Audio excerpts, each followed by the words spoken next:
Ever since I was a small boy, I've been fascinated by stories of the Wild West. What now? Stories of cowboys, Indians, wagon trains, and the gold rush. But for me, those stories are inseparable from the landscapes in which they took place. The mountains, the deserts, and the Great Plains. In this series, I'll be discovering how the early pioneers conquered the mighty mountain ranges and the vast expanses of the Great Plains. How the homesteaders and cowboys overcame extreme temperatures, blizzards, and drought. And I will be finding out how the plants, animals, and natural resources of this unknown wilderness offered unimaginable wealth and opportunities for the new nation.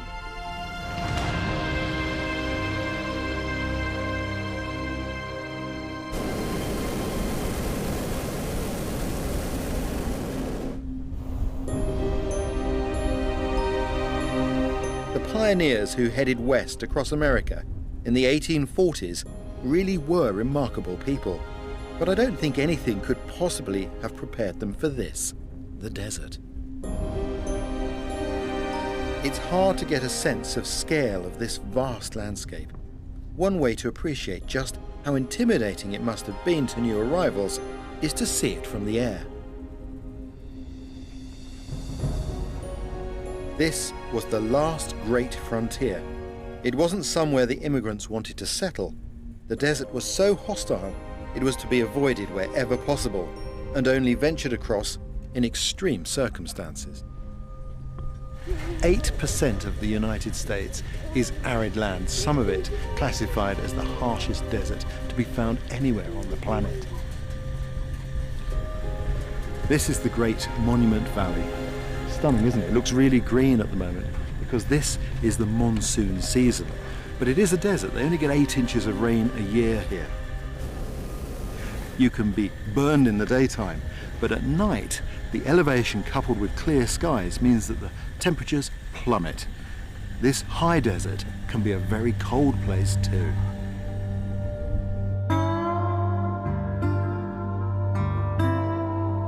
The deserts of North America lie in the southwest of the continent.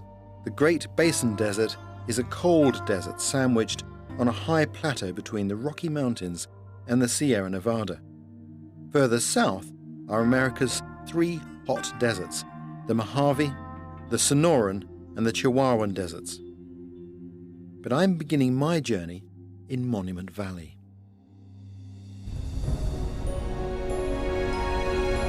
This stunning landscape's not only scorching hot and bone dry, it's convoluted and rocky, the results of millions of years of battering by the Earth's geological forces. 160 million years ago, Monument Valley lay under a vast inland sea which deposited a thick bed of sandstone. 100 million years later, volcanic activity tilted and folded the Earth's surface, leaving these great sheets of sandstone pointing skyward. The wind has been carving out these amazing rock pillars ever since. This is a really distinctive landscape. You've got the flat-topped mesas, the small hills and buttes, the big ones. Very distinctive and very familiar because this has been the backdrop of so many movies. In fact, this is called John Ford Point. One of my favourite movies was made here, She Wore a Yellow Ribbon. And today, of course, tourists flock here to photograph this landscape and be inspired by it.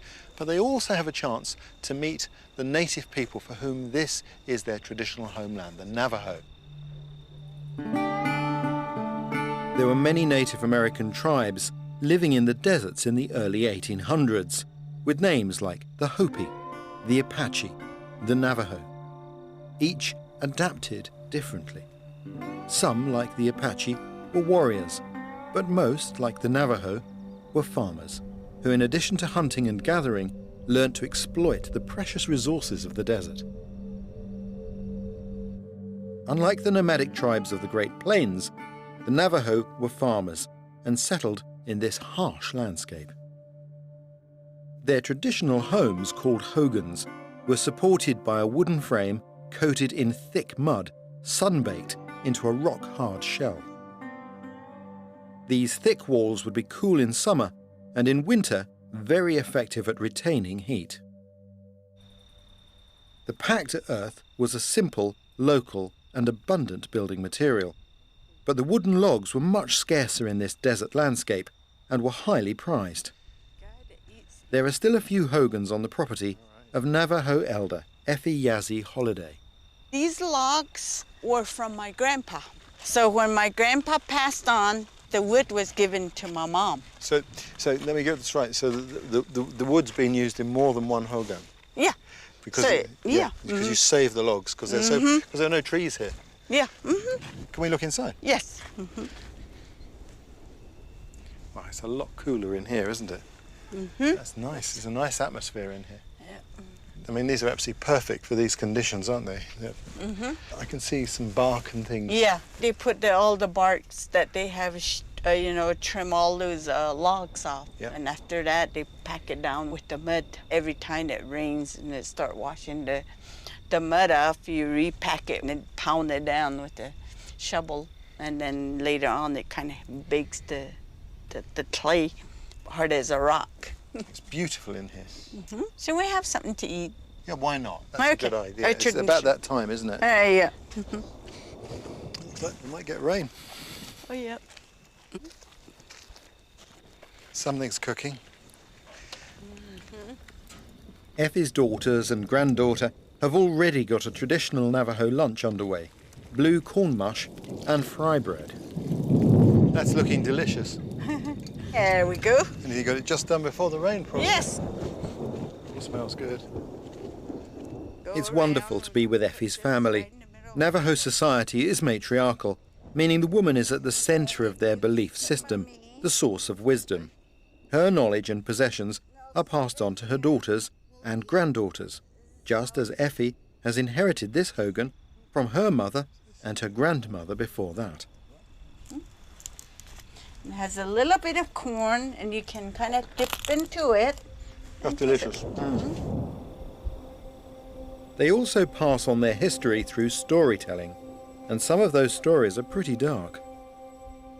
Like all American Indian tribes, the Navajo were under threat from the pioneers.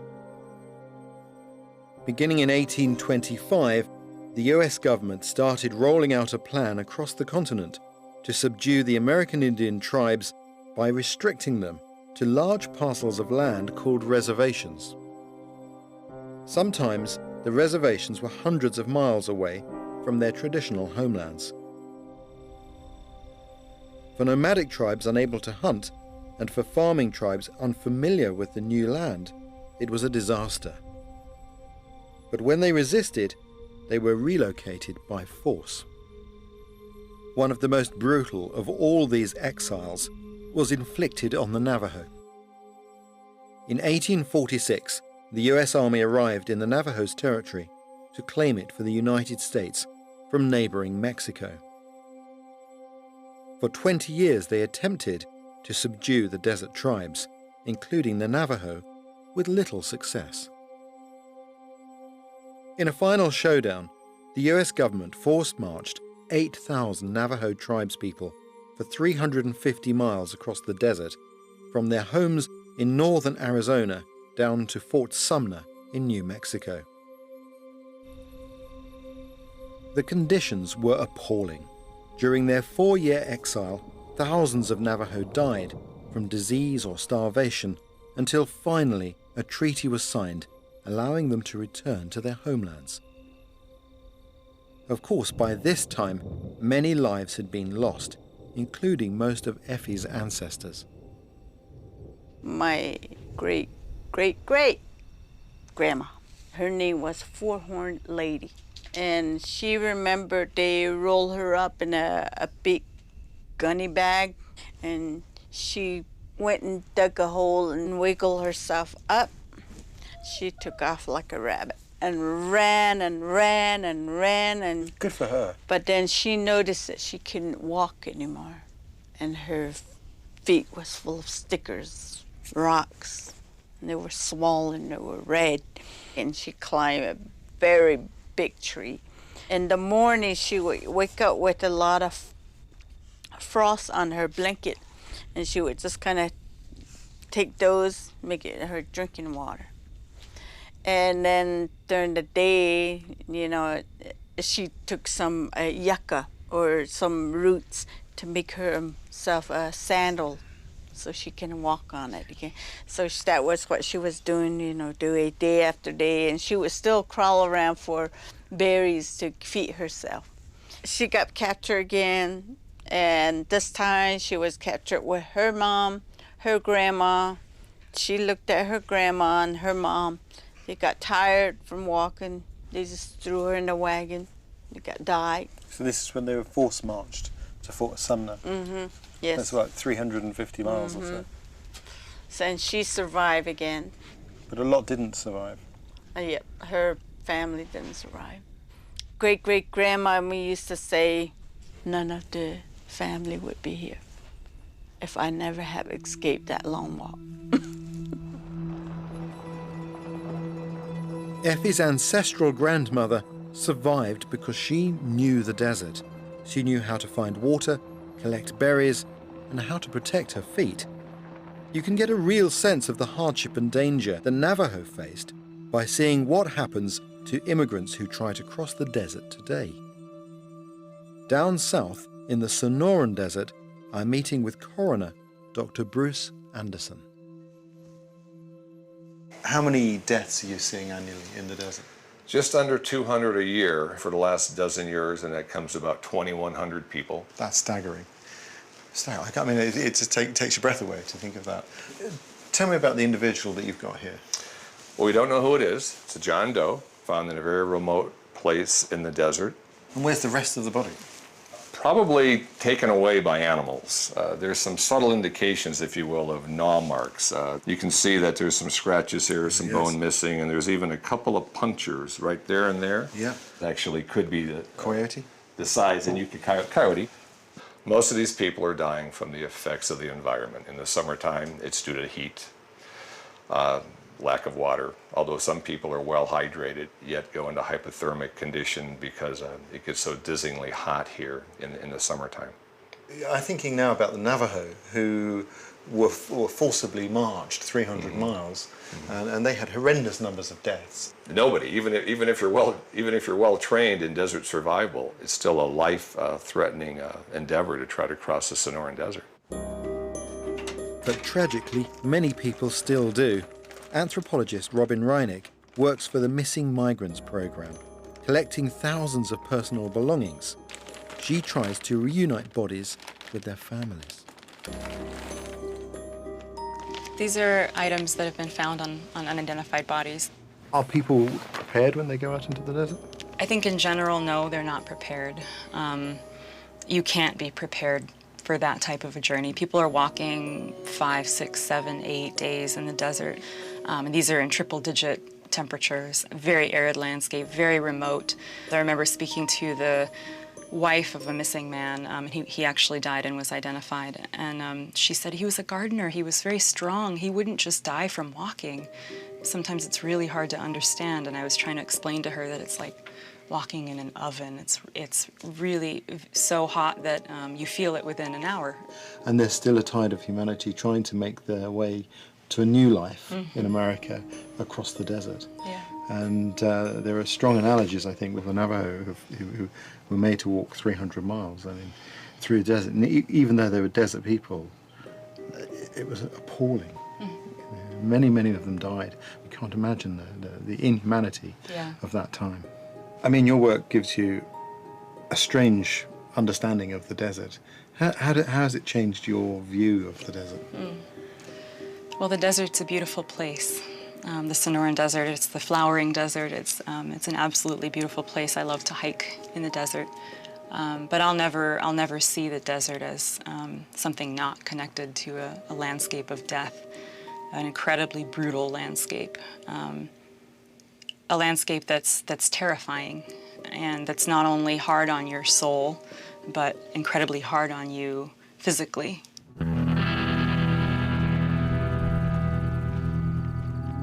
Those few treasured possessions were very moving. and a powerful reminder of just how dangerous the desert can be. It's not just the heat and the temperature of deserts that's a threat. There are also a lot of things in here that can sting and bite. And of course, they come out mostly at night when it's coolest. There are snakes, tarantulas, black widow spiders, and one other nasty creature that is best seen at night using a UV torch. That's what I'm after. Look at that. Isn't that amazing? That's a scorpion. And that little chappie there is a bark scorpion. It's distinguished by these long, thin, very narrow pincers. It's only about 2 centimetres long. You see it glowing there in the UV light. That's what scorpions do. They look like toys, like something you might get in a Christmas cracker. Nobody's sure why they glow in the dark. Some have suggested it might be some mechanism that helps protect them from the sun's rays. And others have suggested that it might be some sort of camouflage because they tend to come out on moonlit nights. Perhaps we'll never know. Key thing with scorpions is if they have a big fat tail and small pincers, you can bet your bottom dollar they're going to pack a serious punch in terms of venom. And that's the case with the bark scorpion. Although he's only tiny, he can really spoil your day. Fatalities have been known. They're rare, but it can happen. Ooh, here he goes, he's moving. Look at that, stunning. Don't like to take my eye off these fellows because they move fast. Take great care. It's sobering to confront the realities of this landscape, not a place to be taken lightly. Nonetheless, there is real beauty here, and despite the harsh conditions, animals and plants can make a living, providing they have one key ingredient. I love to sit quietly in a desert. When you do, you realise how much life there is here. You see chipmunks running up the sand dunes. You hear the insects buzzing to and fro. You see the busy ants and the lizards. And sometimes you hear the most beautiful sound that you can ever hear in a desert. Can you hear it?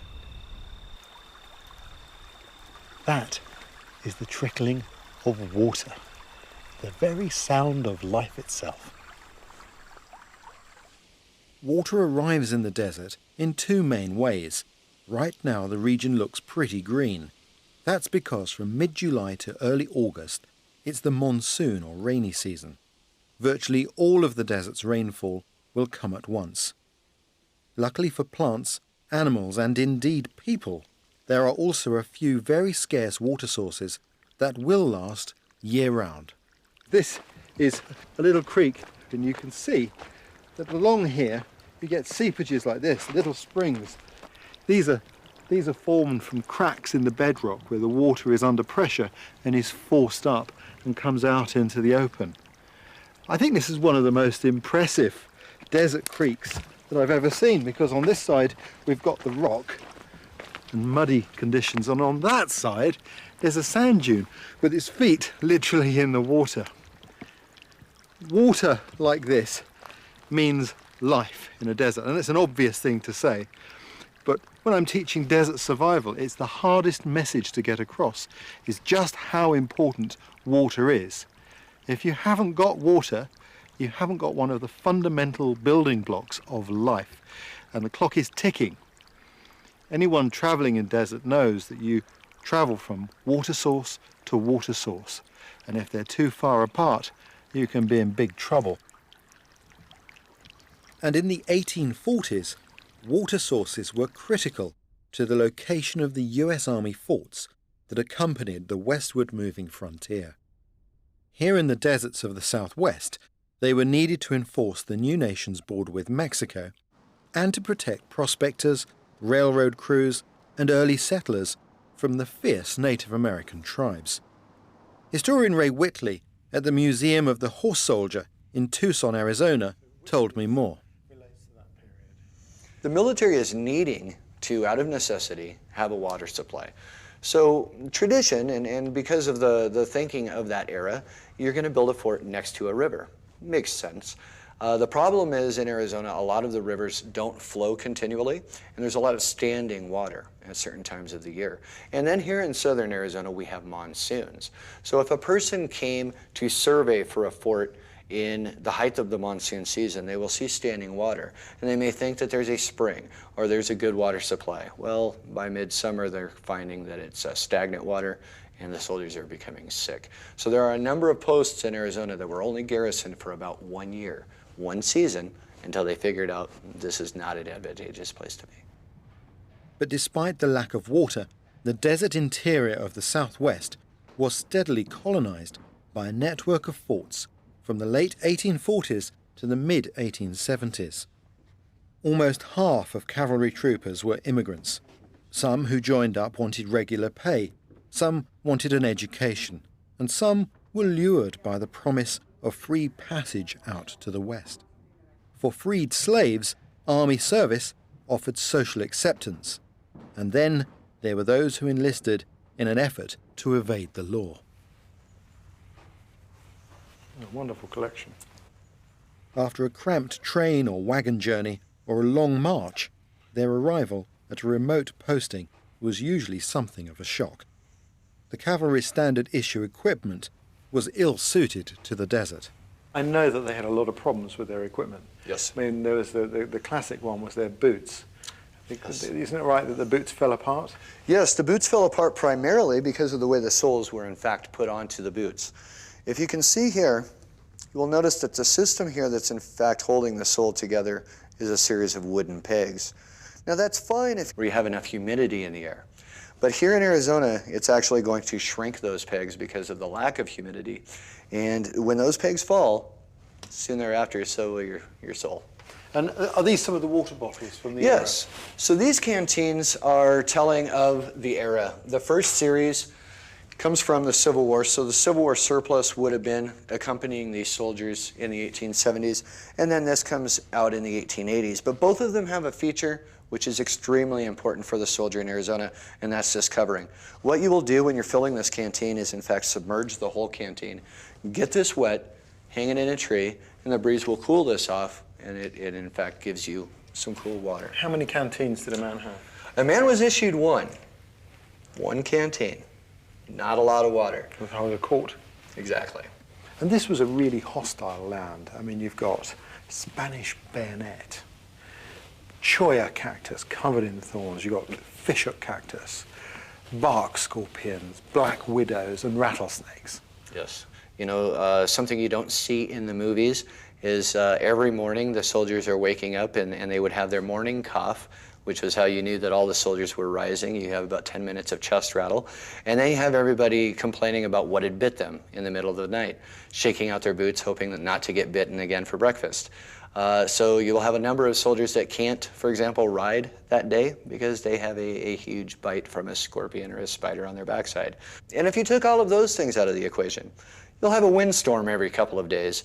And if you get caught in that in a sandstorm, that can in fact tear the hide right off of you. And so everything out here is a potential threat to you. In fact, more soldiers died from illness than as a result of engagement with the enemy. But incredibly, despite the conditions, some of the soldiers brought their families with them. When I look at items like this and I see the sugar tongs or marbles in this era, and knowing that Fort Wingate would have been crawling with everything from spiders to scorpions to the enemy, at times people still tried to have moments that seemed civilized, if you will. If you look at the picture of Fort Grant, that's actually a rowing pond that has been built there, so the officers' wives and children can row their boats. Now, at the time that this is happening, their husbands are fighting Apache no more than 20 miles off post.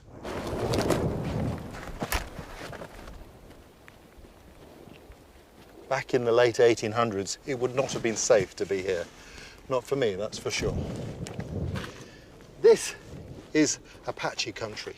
Don't be fooled by Hollywood when they put them way out in the low desert. This is where they like to be. It's arid, but it's mountainous, and that was part of their secret. Up here, the Apache could disappear, and to try and winkle them out of these fortresses was just about impossible. One of the other secrets, of course, was the rain. There are lots of little kettles, little defiles in the landscape of the mountains that will hold that water and keep it in shade. So even during the dry periods of the year, the Apache knew where to find water. When it came to their equipment, they hardly needed anything. This landscape was very giving, despite its aridity. They just needed a knife and their shoes. Apache moccasins were the most important piece of equipment that they had. Something like this. Hard soles that can withstand the sharp, abrasive rocks of the landscape, that can protect them against thorns. This is a spiky landscape. There were also snakes and scorpions. A raised toe to give further protection from the spikes in the terrain. Real Apache moccasins were tall. They came high up the leg, which meant they could run through the cactuses and the thorns, not end up spending the rest of the night pulling them out. The desert may have looked empty to the newly arrived US Army, but it gave the Apache everything they needed.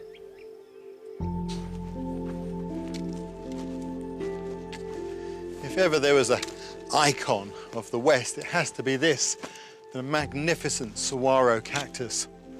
They don't put out branches like this until they're 75 years old, and they live for about a century and a half. It can stand upright like this because inside there's a complicated structure of woody ribs like this. And when the cactus dies and the flesh falls away, you're left with this skeletal frame that's inside it. And sticks like this had a lot of uses for the native people, including the manufacture of fire sticks. The nomadic Apache lived a simple lifestyle, constructing temporary shelters known as wickiups. A framework of flexible poles was covered with dried grass, or when pursued, with simple pieces of canvas. All through this country there are useful plants, and this was one of the most important to the Apache. This is the agave, and the choke of this plant was their staple food, and they'd cook it underground for 4 days to make it into this sugary, pulpy mass. But it had other uses too. If you take one of these very spiky leaves, and with a knife you scrape back just below the spine, like that, all round. And then you cut through the leaf, like that, just in the middle. You can then bend that over the knife and pull, very slowly, but firmly.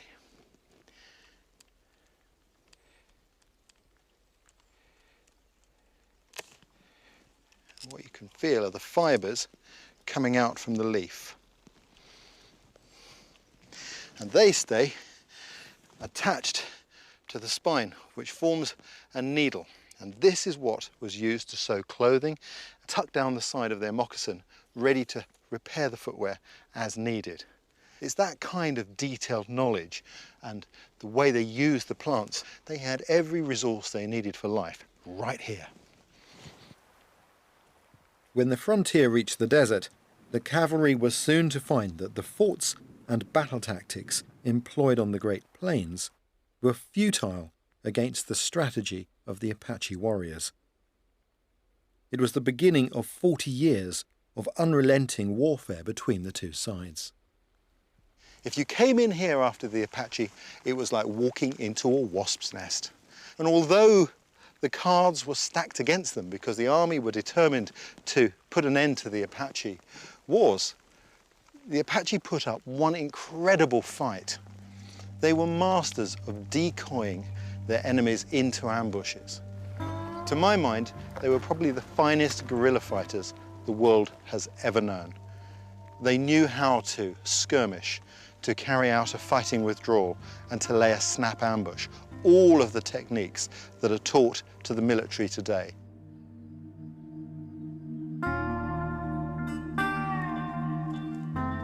To get a sense of their unique fighting style, I've come to see an old friend, Apache historian Jay Van Orden. So why have you brought me up here then, Jay? Actually, this is a very historical spot. In 1869, a wagon train, the Tully-No-Troa freighting company, was making their monthly trip from Tucson up to Camp Grant. And at that point, about 80 Apaches all of a sudden sprung up, and thus began a 10-hour battle. I mean, 10 hours, that's a very long battle for the Apache.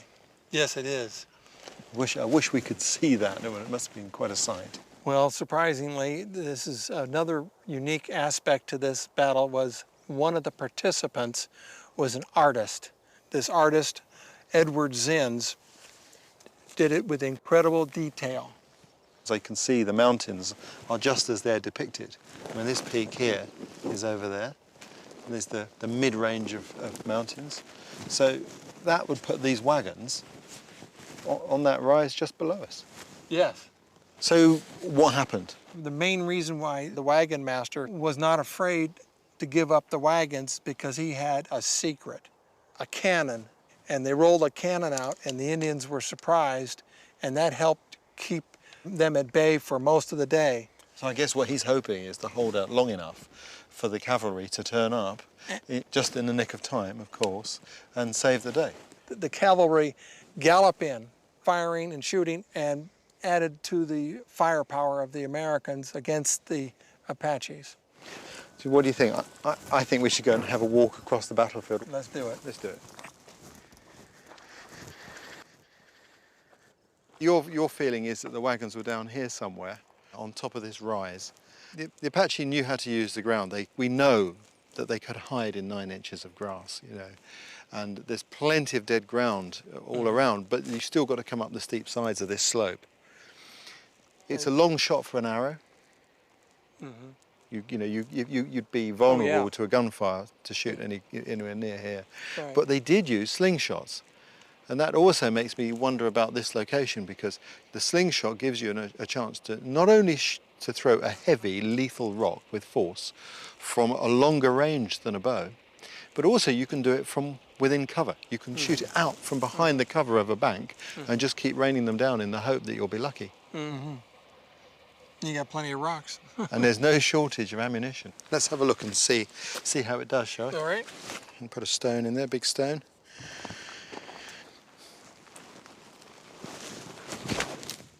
Quite a sound, Jay. Yes, it certainly is. You can hear it. You can hear it go. I mean, those stones fly. Very simple, lightweight, in this environment, an inexhaustible supply of ammunition. Under the cover of darkness, the cavalry and teamsters were able to flee back to Tucson, leaving the wagons, goods, and livestock to the Apache. The deserts in America provide some of the most beautiful landscapes to be explored. They are very diverse, though. A lot of people think that deserts are places of cactus and sand dunes, and it's true there are deserts like that. But here, as in most places, deserts are mainly rocky. All those rocks make it difficult to walk in, and difficult to ride a horse in, and difficult to drive a car in. They're dangerous places.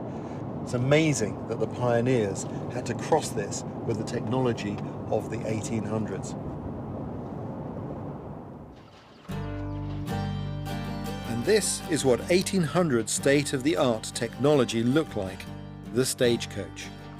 In 1849, 250,000 men had headed west to California in the gold rush, most of them leaving their families behind. This mass migration created a need for communication across the vast continent. And in the days before railroads and telegrams, it was the stagecoach that carried the mail that kept them in touch. On these vehicles, people, post, and wealth was transported across the West.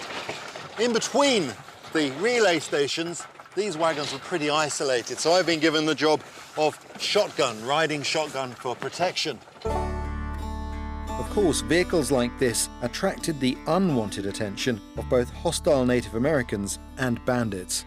In the remote open spaces of the desert, you were incredibly vulnerable. Mind you, these vehicles are notoriously uncomfortable. I think I better go and check on my guest. I think we'll pull up. Oh, boy. Excellent. You can see how he's getting on. My passenger is a stagecoach specialist, historian Bob Stewart. Stagecoach. I've read accounts of people getting seasick in these things. You probably could. It depends on the type of road you were on. It probably was quite torturous at times. Yeah. So why were these stagecoaches established? California became a state in 1850. And of course, between California and the East Coast, there was a huge bunch of land.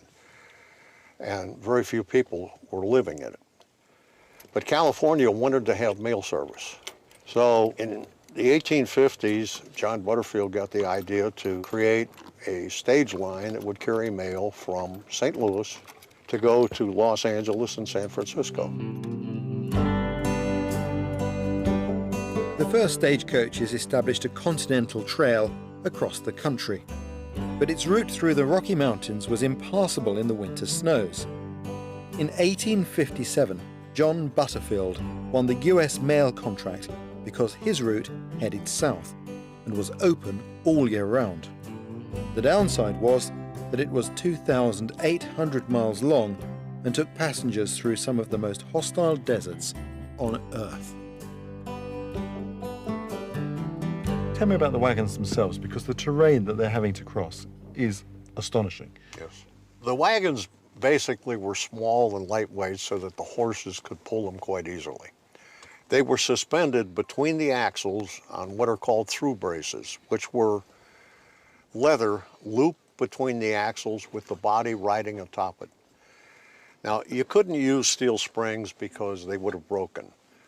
The coaches used out here in the rugged area had no windows, had no doors. They were basic. They would have drop-down canvas coverings over the windows for when it was, let's say, a dust storm or rainstorm. It must have been pretty uncomfortable to be inside one of these. Well, yes. It was state-of-the-art, though. Let's first remember that for 1860, 1850. Yeah, I don't think the passengers would call it wonderful. The journey itself would have been very, very uncomfortable. I mean, you would have been sitting elbow to elbow, shoulder to shoulder with the person next to you if the coach was full of 9 people, which was the capacity. The seat width was 15 inches per passenger. There were 3 rows, and the middle row passengers dovetailed their legs into the passengers who were facing backwards.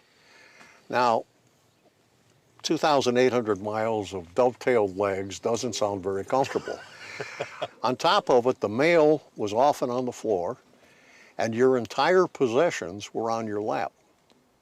So if you packed a valise or a suitcase or however you were packed, you were going to sit with that on your lap the entire time. Plus, you had to get out to help push the coach through mud, or if you were going to walk through an area that was heavily sand duned. It would be easy to bog down a heavy coach. There were Indian attacks. Certainly they were always something you had to keep in mind as a possibility. I mean, you see in the westerns people in the stagecoaches and arrows coming in and they're shooting out the windows. Is that what happened? Well, I've seen a provisions list that was recommended for traveling on the Wells Fargo coaches, which ask you to bring a Sharps rifle, 200 rounds of ammunition, enough powder, a Colt revolver, 3 pounds of lead, and additional powder for your Colt revolver. So I'm going to say that there was a reason for that. When was the last coach to leave? On the Butterfield in 1861. Short-lived. Yeah, it was very short-lived. It was 2.5 years. But we started to have railroads that were connected coast to coast right soon thereafter. And that pretty much did away with long-distance travel by coach. As quickly as they'd started, the Butterfield, like other stagecoaches, would come to an end. The Butterfield route took 25 days, but by 1890 there were 6 transcontinental railroads straddling the continent, cutting the journey time to just 6 days. Well, Bob, I can hear the horses are chomping at the bit there. I think they want to get moving, so I think we should make some dust. Well, it's been a pleasure, Rick. Nice talking to you. Yeah, very much so. Did you have your ticket? Yes.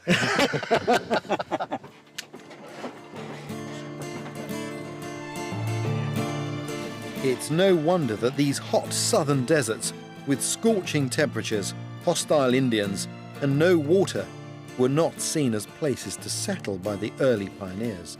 They were just to be crossed as quickly and as safely as possible. But not even the hostile desert could deter the prospectors who in the 1860s and 70s struck off across the continent in search of silver and gold. Now this is southern Arizona. Back in the 1800s, there would have been no buildings here at all. In fact, all there was here were venomous snakes, spiny cactus, and very hostile Indians. But even they would act as no deterrent for mining prospectors. Just over the hill here, a big silver strike was made, and this town grew up. This is one of the most famous western towns of them all, Tombstone.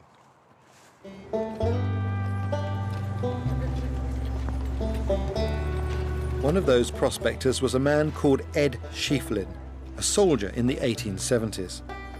He took it upon himself to come up into this area and prospect. Well, all his mates said, "You're crazy. All you're going to find up there are rattlesnakes and hostile Indians. You'll end up dead." Well, he didn't. In fact, he found silver and struck it lucky. So he named this town Tombstone, the obvious choice. If there's anyone who can help paint a picture of life in this desert town in the 1880s, it's local historian Marshall Trimble.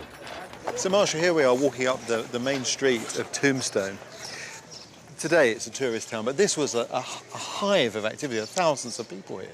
It was one of the largest cities in Arizona around 1880, 1881, when all the action was taking place here. It was the granddaddy of the silver strikes in Arizona. There were several mines, several rich silver mines out here. Someone told me like $1 million was mined from one of the mines here. Is that right? They figure in those dollars about $80 million came out of here. 80 million, yeah. Staggering. And that's just an estimate. So this town grew from nothing to a hive of humanity in virtually no time at all. Almost overnight. Tombstone, like many mining towns, was a remote and isolated place. Whilst California had become a state in 1850 and formed its own local government and militia, much of the desert in the southwest was federal territory and ruled by Washington, D.C., 2,000 miles away on the eastern seaboard. Travel was slow and communications were limited. This meant that when trouble erupted, it took time for law enforcement officers to get to these distant communities.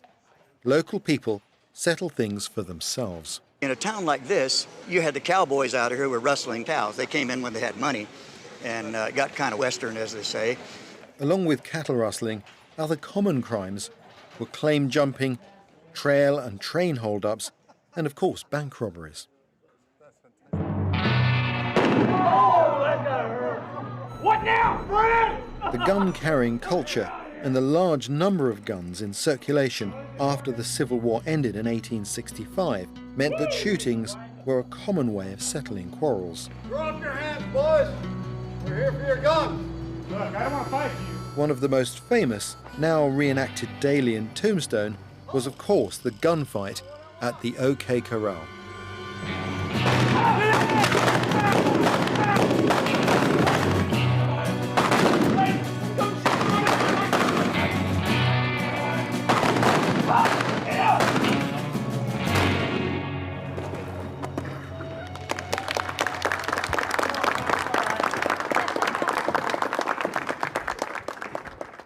John Martin, killed. In 1882, there were a lot of deaths. That was the heyday. That was the real heyday. Law and order was enforced by a small number of marshals and sheriffs, as well as local vigilante committees who dealt out rough and ready justice. Billy Grounds. He was killed out here in a gunfight. He was an outlaw. This is the famous Boot Hill Cemetery. How does it get its name? Boot Hill? Yeah. They died with their boots on. And all of these western towns had a boot hill. And that was just the old saying, for a guy that died with his boots on, that means he died violently. Never got a chance to take his boots off and die in bed. Some of these headstones are quite revealing, aren't they? Here lies George Johnson, hanged by mistake, 1882. He was right, we was wrong, but we strung him up and now he's gone. It just shows those people had a sense of humor. They had a sense of humour, but it also dispels the myth that, of the nobleness of the Wild West. It was a wild and tough place, wasn't it? It was, death was pretty commonplace. I mean, people died of diseases, they died of injuries, of accidents. Of course, some of them really deserved their reputations, didn't they? Oh yeah, this was an escape for people who didn't fit anywhere else. Thousands of men lived short, violent, and unrecorded lives. Only a few outlaws achieved the long-lasting notoriety of Jesse James, Billy the Kid, and Butch Cassidy and the Wild Bunch. The so-called Outlaw Trail was a network of trails linking safe havens for bandits, all the way from Mexico to Canada. This route enabled a safe passage for wanted men and smuggled goods. The safe havens were hideouts tucked away in the inaccessible terrain. Many were never penetrated by law officers. I'm traveling north to Utah, to the Great Basin Desert, to try and find one. This is the high desert. I really like it. It's a beautiful terrain, soft pastel shades. But look how broken that terrain is. The very remoteness and inaccessibility of this country would shape its history, because this would be exactly the right country for bandits to hide out in. That area over there is called Robber's Roost, and that was an almost impregnable fortress that housed one of the most famous bandit gangs, the Wild Bunch and Butch Cassidy. Here, it was their intimate knowledge of the geography of the region that was to give these bandits the upper hand. That is the sound of a life or death chase, an outlaw pursued by the posse. And you know, I think they might get him.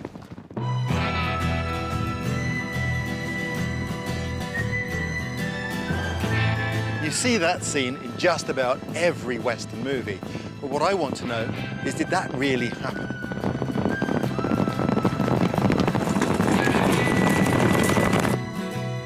Hightailing was a race for life, the outlaw making a dash across open country, pursued by a posse of local vigilantes determined to drive him from town or worse. But if the bandit was first to reach the broken Badlands, then he'd be home and dry.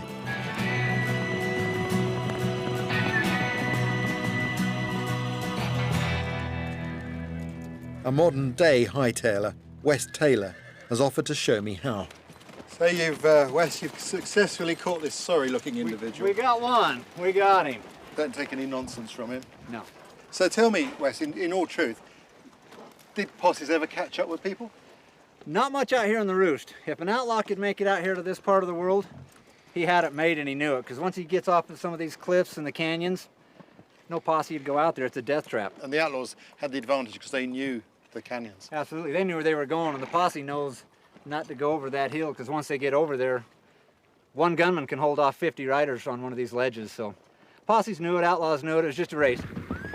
The local posse would generate and get a group of guys, and they're getting storekeepers and farmers and the banker. You know, they're not getting hardcore cowboys to go on these posse rides. They're getting the guys from town. You know, and it's kind of their civic duty, so they saddle up and go, but once they get out to a point, it's like, you know, we're done, this is it, we give it a go.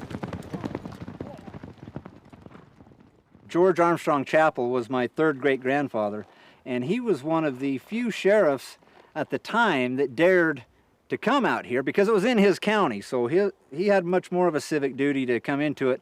He was the only sheriff to actually make an arrest on Robber's Roost and bring somebody back out. And there wasn't even a jail built in 1895 when my grandfather was the sheriff here.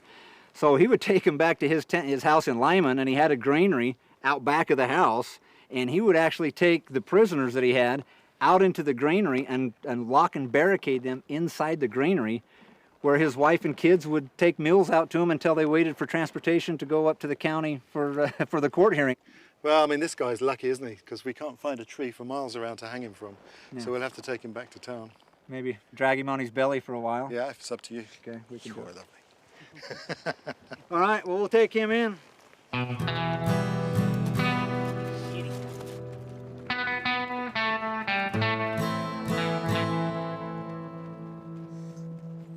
West is taking me into the canyons of Robber's Roost, to a part of the outlaw trail known as the Angel Trail, to help me understand how the landscape protected bandits from the law.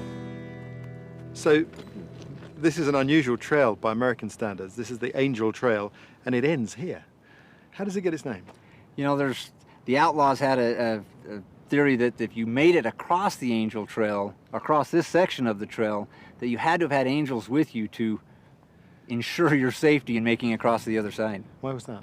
Cliffs, slick rock, sandstone, one misstep and you could be 50 to 100 feet to your death.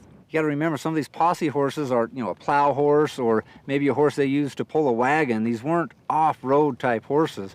So once the posse got to some of these off-road situations, their horses just wouldn't perform. They just couldn't do it. I imagine back then, if we'd been stood here at this time of day, you wouldn't feel safe. Even knowing it well, there's dangers out here that are just unforeseen, and there's been a couple of times we've been riding out here and ended up into some quicksand, and that is like just walking along or standing like you and I are talking right here and having somebody just pull the sheet of earth right out from underneath you, and it's over before you even know you're in it, and that's a death trap. And in this arid land, it's the last thing you'd really expect to see. Both times that I ended up in the quicksand out here, I was riding a Mustang or a wild horse, and these horses seem to instinctively know what to do in it, whereas I kind of was in a bit of a panic mode, but the Mustangs started crawling to their side, and they just kind of crawled in a circle and got themselves up on their side. They knew better than to try to stand up, and they just kept clawing in a circle till they got to some solid ground. And that's amazing. It was impressive and inspiring to me. I did the same as I was crawling out on my belly.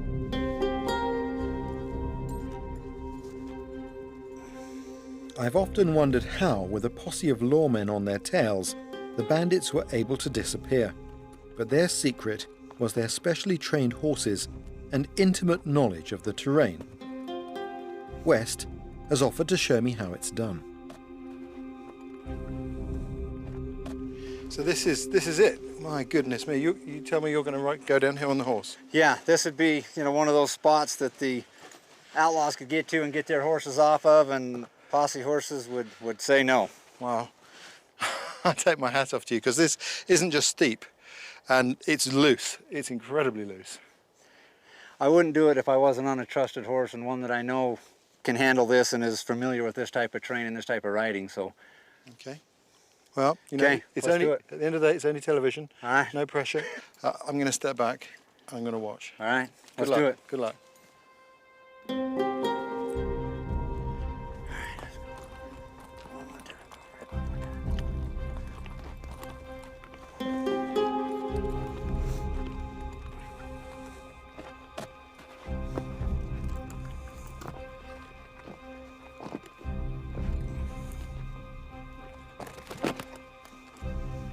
It's pretty tense now.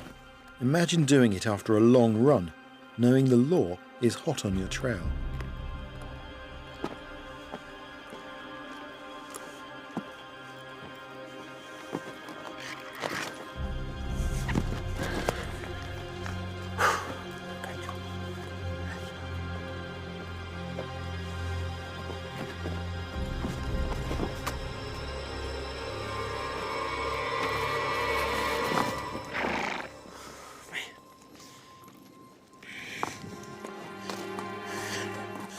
Oh, you can't buy adrenaline like that on the street, I'm telling you.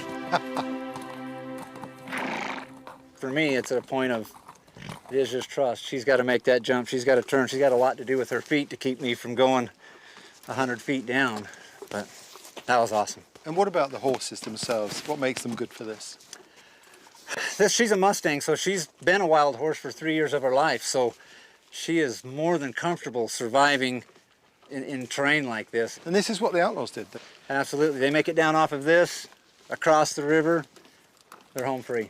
And I can understand, you know, the butcher and the shopkeepers in the posse, they're not going to follow. You're not going to get your plow horse out here and get him to come off of this. And two, it's too much to risk. If I'm the farmer and I break my plow horse's leg, I can't provide for my family now. Not a risk I would take. Wow, I take my hat off to you. That's fantastic. That's one of the most amazing things I've ever seen. Awesome. That's brilliant. Thank you. All right. At about the same time that West's sheriff ancestor was chasing outlaws across these high deserts, another pursuit was taking place in the hot deserts of the South. The desert mountains of Arizona were a refuge for America's last Indian resistance, the great warrior bands of the Apache Nation. Since the 1840s, when the western frontier had rolled across these mountains and encountered the Apache, conflict was ever present. For over 40 years, the US Army and the Apache tribes had clashed in a series of brutal battles and skirmishes over their right to this land. Without a doubt, the most famous of all the Apache was Geronimo, and he was the last of the Apache war leaders to put up a resistance. And what a resistance he left. He was a real thorn in the side of the American government, like a cactus thorn in their foot. Caused them serious embarrassment. In 1881, the US Army deployed 5,000 men, and the Mexican Army a further 300 to hunt down Geronimo and his followers. By that time, there were only 34 men, women, and children in his group, yet they managed to avoid capture for over a year. Well, the pursuit that followed him eventually wore down the morale of his small band, and he was persuaded to surrender. And that effectively ended Indian resistance in North America. One last bright flame of resistance.